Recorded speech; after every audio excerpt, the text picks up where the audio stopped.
Fact to fact channel வந்து நான் உங்க அஜித்குமார் பேசுறேன். இன்னைக்கு என்ன அப்படின்னா ஒரு உணவு பத்தி நம்ம பேச போறோம். இன்னைக்கு இருக்கக்கூடிய உணவு முறை இன்னைக்கு இன்னைக்கு ஒரு மனிதன் அன்னைக்கு இருந்த ஒரு கிட்டத்தட்ட ஒரு 50 வருடங்களுக்கு முன்னாடி மனிதனோட உண்ட உணவு முறை வந்து அதனோட உணவு ஸ்டைலும் இன்னைக்கு இருக்கக்கூடிய உணவு ஸ்டைலை பத்தி உணவு ஸ்டைல் வந்து இன்னைக்கு இருக்கிறதுனால அது எப்படி இருக்கு அப்படின்றத பத்தி உங்களுக்கு நான் எந்த அளவுக்கு அது வந்து சீரழிவை நோக்கி போயிட்டு இருக்கு அப்படின்றத பத்தி நம்ம அதை பத்தி கொஞ்சம் பேச போறோம். வாங்க ஃபேக்ட் டு ஃபேக்ட் சேனலுக்கு சப்ஸ்கிரைப் பண்ணுங்க, லைக் பண்ணுங்க. வாங்க போகலாம். ஹாய் ஃப்ரெண்ட்ஸ், பீட்சா அப்படின்னு சொல்லக்கூடிய ஒரு உணவு முறை ஒன்று இருக்கு.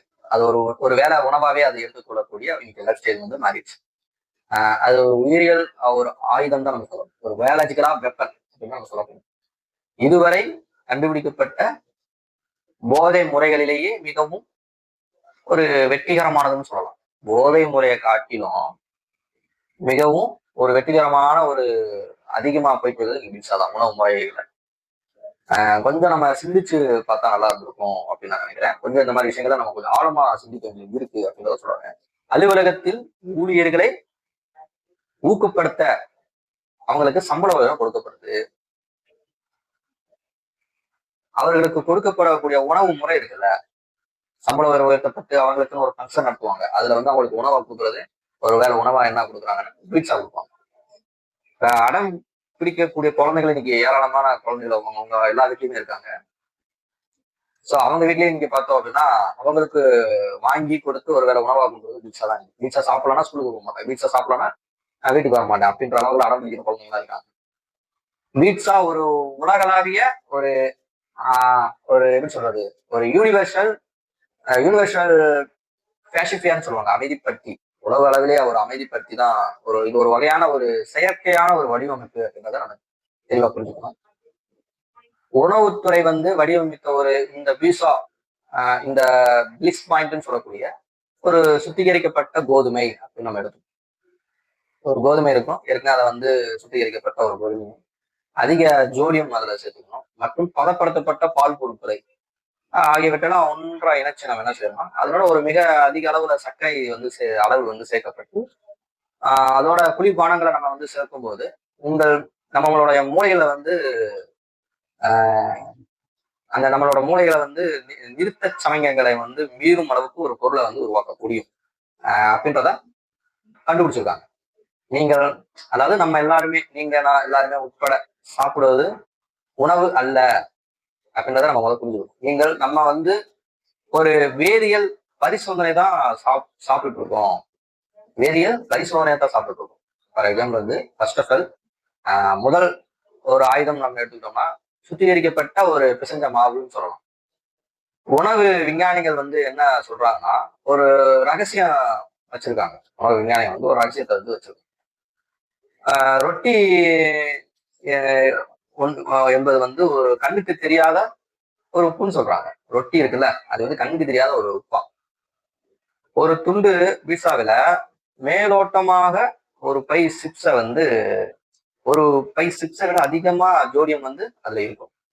இது உங்க செல்கள் இருக்குல்ல, நம்மளுடைய செல்களில் வந்து நீரிழப்பை உண்டாக்கக்கூடிய ஒரு தாக்கத்தை வந்து ஏற்படுத்தக்கூடிய விஷயத்தை தூண்டுதலா இருக்கும். எது இந்த விஷயம்? இது அதிக விற்பனை பொறிமுறை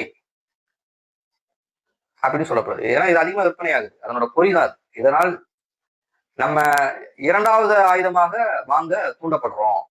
இது மூலமா பீட்சா உண்டாக்கக்கூடிய தாகம் இருக்குல்ல, அந்த தாகத்தை தனிக்கதான் நீங்க வந்து நம்ம எல்லாரும் வந்து என்ன பண்றோம், அங்க விற்கப்படக்கூடிய குளிர்பானங்களை வாங்க வேண்டிய கட்டாயம் ஏற்படுது. எதனால? அந்த பீட்சா உண்டாக்கக்கூடிய அந்த தாகத்தை. ஏன்னா நான் சொன்ன மாதிரி அந்த பீட்சா சாப்பிடுறோம், பீட்சா சாப்பிடும்போது அதுல இருக்கக்கூடிய ஜோடியம், உப்பு, இது என்ன செய்யும்னா தாகத்தை ஏற்படுத்தும், குளிர்பானங்களை வாங்கக்கூடிய அளவுக்கு நமக்கு ஒரு கட்டாயத்தை தள்ளும். அதே மாதிரி இரண்டாவது ஆயுதமா நம்ம என்ன சொல்றோம் அப்படின்னா குளிர்பானங்களை தான் இரண்டாவது ஆயுதமா நம்ம சொல்ல போறோம். அவர்கள் இப்ப குளிர்பானங்களை வந்து விற்கிறாங்கல்ல, இன்னைக்கு வித்துட்டு இருக்காங்க, குளிர்பானங்கள் நிறைய வித்துட்டு இருக்காங்க. முழுவதுமே மிக நமக்கு அதிக அளவுல சர்க்கரை அளவு கொண்டவே தான் நம்ம அதை எடுத்துக்கணும். ஏன்னா அதனுடைய சர்க்கரை அளவு மிக அதிகம். பீட்சால உப்பின் அளவு அதிகம், உப்பின் அளவு அதிகம், சர்க்கரையின் அளவு அதிகம். நம்ம உட்கொள்ளக்கூடிய அந்த குளிர்பானங்களினோட சர்க்கரை அளவும் அதிகம். பீட்சா என்று சொல்லக்கூடிய அந்த மாவு சத்து வந்து உணவுடன் சர்க்கரை அளவுகள் அதிகமுள்ள ஒரு குளிர்பானங்களை பருகும்போது ஆஹ் நம்மளுடைய இன்சுலின் அளவு வந்து என்ன ஆகும்னா அதிகமாகும். மிகப்பெரிய அளவுல வந்து அதனோட விகிதம் வந்து இன்க்ரீஸ் ஆகி ஒரு விண்ணை தொடுற அளவுக்கு போகும். அதுதான் விஷயம். அப்ப இன்சுலின் அளவுகள் அதிகமாவதால் என்ன ஆகும், ஒரு வகையான செயற்கை பசி வந்து என்ன செய்யும் அப்படின்னா உடனடியாக நமக்கு வந்து வர ஆரம்பிச்சிடும். அப்ப அந்த செயற்கை பசியை வந்து இப்ப அவங்க விற்கிறாங்கல்ல, கெசரட் போன்ற ஒரு பிற பண்ணங்களே நம்ம வாங்குறதுக்கு நமக்கு அந்த ஐடியா வரும். இந்த பீஸா தான் நம்ம சாப்பிடுவோம் ஆசைப்பட்டு, அது மூலமா வந்து செயற்கை பசி ஏற்படும், முன்னாடி சொன்ன மாதிரி. அப்புறம் இது போல டெசர்ட் போன்ற ஒரு சில உணவு பண்டங்கள் இருக்கு, அதை வாங்குறதுக்கு தோணும். மூன்றாவதமா ஆயுதம் அப்படின்னு என்ன நடக்கும்னா சீசன் என்னன்னு தெரியும்னு நினைக்கிறேன். எல்லா சீசனும் நம்ம எல்லாருமே சாப்பிட்டுருப்பீங்க. இன்னைக்கு சிக்கன் ரைஸா இருக்கட்டும், காளானா இருக்கட்டும், இதுல யாருமே வந்து சீஸ் எல்லாம் சாப்பிட மாட்டாங்க. இந்த சீசிலோட கேசின் என்ற ஒரு புரதம் வந்து உள்ளது அப்படின்றத நம்ம எடுத்துக்கிறோம். அந்த புரதம் என்ன அப்படின்னா கேசின், மாவுச்சத்து மற்றும் சர்க்கரையுடன் ஜீரணிக்கு, அதாவது கேசினோட மாவுச்சத்து மற்றும் சர்க்கரையோட ஜீரணிக்கும் போது அது வந்து கேசோ மார்பின்களாக என்ன ஆகுதுன்னா அது உடைஞ்சு மாறுபடாது. இவை வந்து ஹெராயின் போன்ற மூளை ஏற்பிகளோட என்ன ஆகுதுன்னா இணைய செய்யும். எது இந்த மார்பின்கள் சொல்லக்கூடிய. அப்ப ஓவியாய்டு பெப்டைடுகள், ஆனால் ஹெராயினை விட மிகவும் வந்து இதெல்லாம் பலமானவை. எது இந்த ஓபியாய்டு பெப்டைடுகள் சொல்றது வந்து இதோட ஹெராயினை விட மிகவும் பலவீனமானவை அப்படின்றத சுருக்கமாக சொல்லணும் அப்படின்னா ஒரு விதமான ஒரு போதையத்தான் வந்து நம்ம அந்த உணவு முறையில நம்ம சாப்பிட்டு இருக்கோம் அப்படின்றத தெரிஞ்சு. ஒரு ஒரு துண்டு பீட்சாவை பிறகு ஒரு துண்டு பீட்சாக்கு சாப்பிட்டதுக்கு பிறகு நமக்கு கிடைக்கக்கூடிய ஒரு அருமையான ஒரு மகிழ்ச்சியான உணவு நமக்குள்ள இருக்கும். அது ஒரு திருப்தி இருக்கும். ஏன்னா அது சாப்பிட்டு பழகிட்டோம், அதுக்கு அடிக்ட் ஆயிட்டோம் அப்படின்னா அதுல ஒரு திருப்தி இருக்கிற மாதிரியும். ஆனா அது ஒரு கட்டத்துல வந்து எப்படின்னா எவ்வளவுதான் சாப்பிட்டாலும் ஒரு திருப்தியில அது மாதிரி ஒரு உணர்வை கொண்டு ஆரம்பிச்சோம். அது ஒரு வகையான இது. உணவு ஹோமோ, அது ஒரு வகையான மயக்கம் தான். உணவு ஹோமோன்னு ஒரு தற்செயல் நிகழ்வு அப்படின்றது கிடையாது. இது ஒரு உருவாக்கப்பட்ட ஒரு வியாபாரத்தினோட ஒரு வியாபாரத்தினோட ஒரு முக்கியமான ஒரு அம்சம் அப்படின்னு சொல்லப்படலாம். வியாபார அமைப்பு ஏன் பீட்சாவை அது வந்து விரும்புது, அதுக்குள்ள ஏன் நாட்டம், அதுக்குள்ள வந்து ஏன் பண்ண ஆரம்பிச்சாங்க அப்படின்னா அதுக்கு சில வரலாறு இருக்கு. அது இன்னொரு வீடியோ நம்ம அதை பத்தி நான் டீட்டெயில் சொல்றேன். ஆனா இன்னொரு விஷயம், ஒரு உடல் பருமனான, மந்தமான, ஒரு சோம்பேறித்தனமான, ஒரு எப்படி சொல்றது, அடக்கமான ஒரு மக்கள் தொகையை வந்துதான் உருவாக்கும். எது இந்த பீட்சா சாப்பிடக்கூடிய இன்னைக்கு இருக்கிற லைஃப் ஸ்டைல பாத்தீங்கன்னா நிறைய பேர்கிட்ட வந்து உடல் பருமன் அதிகமா இருப்பாங்க, மந்தமா இருப்பாங்க, சோம்பேறித்தனமா இருப்பாங்க. அந்த மாதிரி மக்கள் தான் நம்ம நிறைய பார்க்க முடியும். நீங்க ஏன்னா லைஃப் ஸ்டைல் அந்த மாதிரி மாறிடுச்சு, அந்த உணவு முறையை சாப்பிட்டு.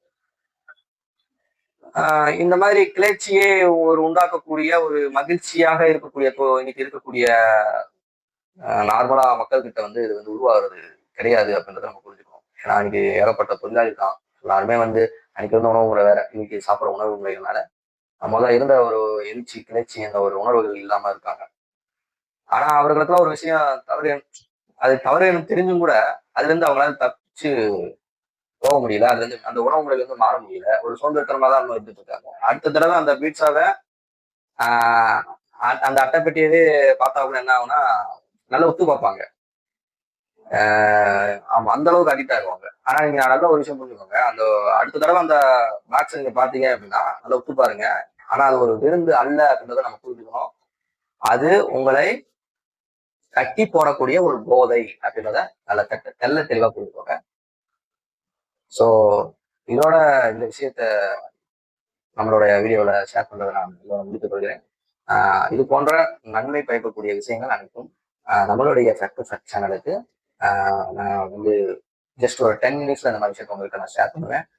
வாங்க தொடர்ந்து இந்த வீடியோல நம்ம அடுத்தடுத்து பார்க்கலாம். Thank you for